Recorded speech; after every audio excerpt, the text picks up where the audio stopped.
We no longer have intelligence services. We have a combined body that does intelligence, yes, which is useful in many cases, but it's also a counterterrorism service. It's also a propaganda service. It's also a covert action service. And it's doing all of these things that are actually fundamentally in conflict with intelligence gathering. A prime example that could not be more relevant today, of course, is cybersecurity. You have the agency that is in charge of hacking people, that is also in charge of protecting people from being hacked. We can hack not just computers, we can hack human beings and other organisms. Organisms, whether viruses or bananas or humans, they are really just biochemical algorithms. And we are learning how to decipher these algorithms. When the infotech revolution merges with the biotech revolution, what you get is the ability to hack human beings. Now, what do you need in order to hack a human being? You need two things. You need a lot of computing power, and you need a lot of data, especially biometric data. Not data about what I buy or where I go, but data about what is happening inside my body and inside my brain. And maybe the most important invention for the merger of infotech and biotech is the biometric sensor that translates biochemical processes in the body and the brain into electronic signals that a computer can store and analyze. Elon Musk wants to download your brain with an idea to implant our brains with computer chips. For some people, it's a sci-fi step too far. And we can effectively achieve a sort of symbiosis with artificial intelligence before the end of next year. And then the interface to the chip is wireless. So you have no wires poking out of your head. It's basically Bluetooths to your phone. Action potentials produce an electric field that spreads from the neuron and can be detected by placing electrodes nearby, allowing recording of the information represented by a neuron. We are probably one of the last generations of Homo sapiens, because in the coming generations, we will learn how to engineer bodies and brains and minds. These will be the main products of the economy. What is DARPA? DARPA is the high-tech research branch of the Pentagon. And I'm currently the office director in the Biological Technologies Office. And like many of my other colleagues that are at DARPA, my journey to the agency was an opportunity to expand the impact of the work that I was doing in neurotechnology, find new avenues that it could be applied. To a person like me, the brain is not a black box. The brain's not just this goop in between your ears. It's a very intricate and elegant signaling of all of these neurons.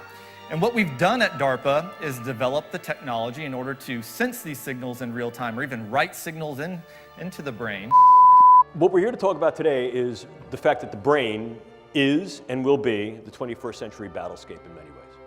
End of story. You will encounter some form of neurocognitive science that has been weaponized not only in your military career, but in your personal and professional lives. It is valid, valuable, and already in operational play. The brain is the current and future battle space. What's new about this is the in-close nature of this.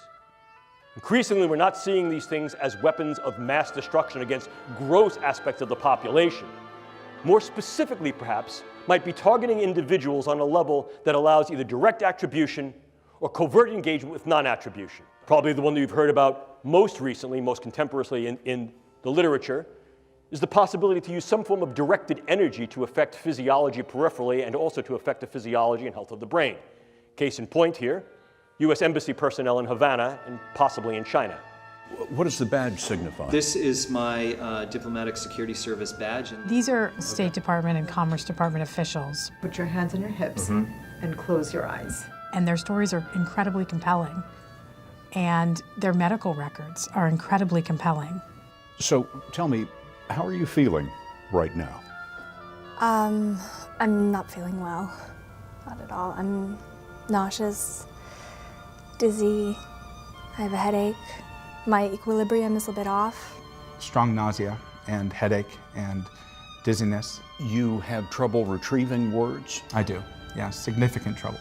So debilitating that it feels like your head is being split open. So debilitating that I couldn't sleep. I was thinking, what is wrong with me? Something's wrong. DARPA let a couple of contracts back in 2011, 2012 to the University of California for what's called electronic telepathy, being able to monitor the brain activity of human beings at a distance and determine what they're thinking. And then on a second contract, actually developing complex signals, being able to send them into the brain of another person and literally transmit a message. This is where the technology is today. I can disrupt an individual from the level of their cell to their system and disrupt individuals on a variety of levels, from individuals all the way up to the social fabric. Target a specific individual, change or eliminate that individual with very little attribution and trace, and be able to leave prior to any attribution. Clearly, one of the things we can also do is transcranial neuromodulation, the idea of going through the skull to modulate the node and network activity of the brain, to implant certain brain-machine interfaces. These are many of the DARPA programs that you may hear of now. Probably the one that is most notorious is something called the N3 program, which is the non-invasive neurosurgical neuromodulation program being run by their program manager, Dr. Al Mundy.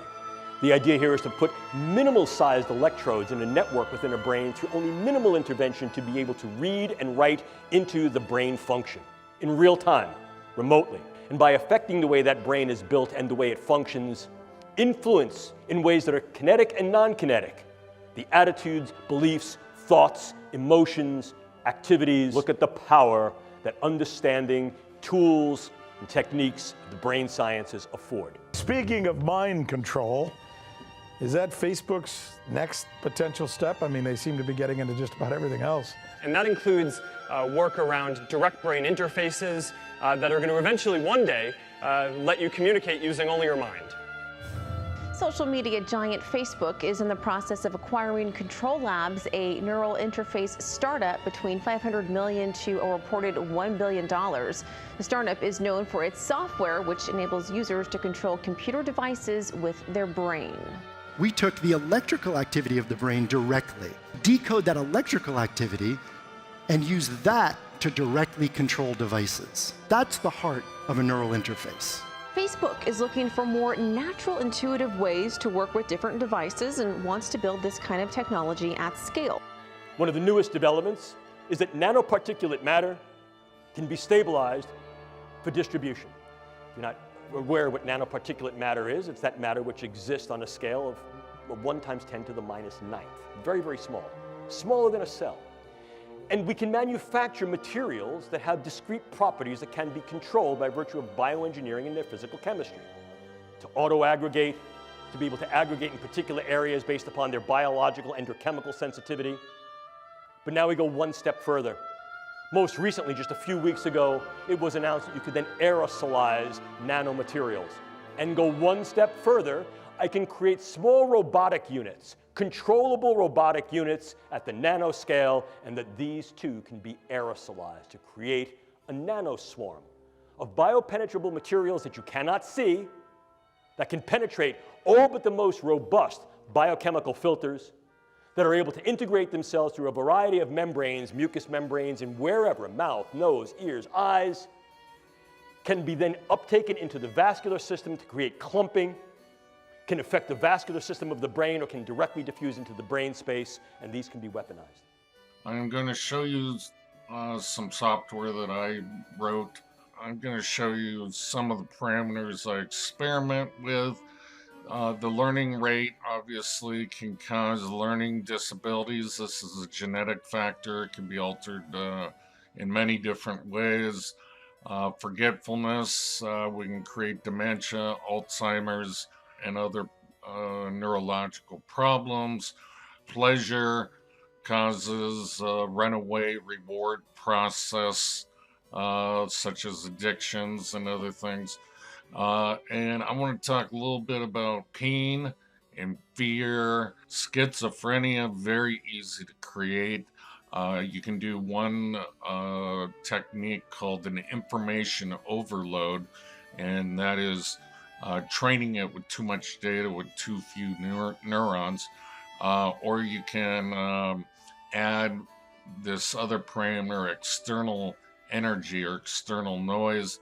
We also see the use of biodata as a viable weapon, manipulating biodata so that I can then put into your particular medical records subtle information that may change the disposition of whether you're sick or not, change how you're treated, influence the postures that go to you in terms of insurance, care, viability for military service.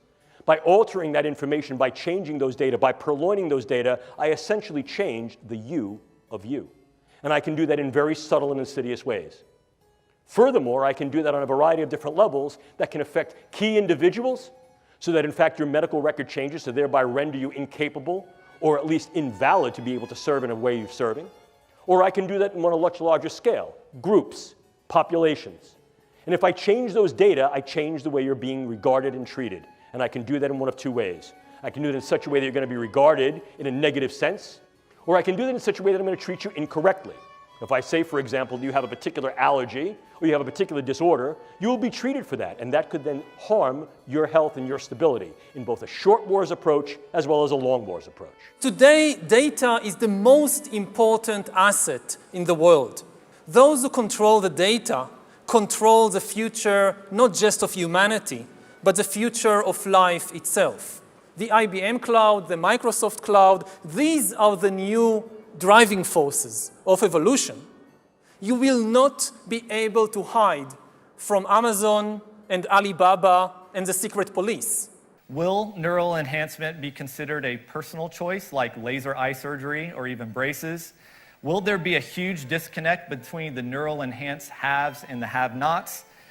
In the future, will neural enhancement or some form of neural enhancement be considered a right, instead of a personal choice? These are just some of the questions that we have to think about, and they're not just questions for the technologists here, they're questions for all of us. So imagine in the future you had a direct neural interface, and that direct neural interface gets you off your couch in a virtual way, enables you to explore virtual worlds just through your direct neural interface. And we've got game controllers and cameras that do this now, but it's nowhere near the kinds of things that I'm talking about here. Again, exploring your cognitive space in this virtual world could be transformative. What if you could even connect to your friends all across the globe through your direct neural interface and kind of explore what that would actually be? We know that these technologies are extremely powerful, and we also know that they can be used for good or for ill. Always remember, with knowledge comes great responsibility. You actually know how to take over the world now.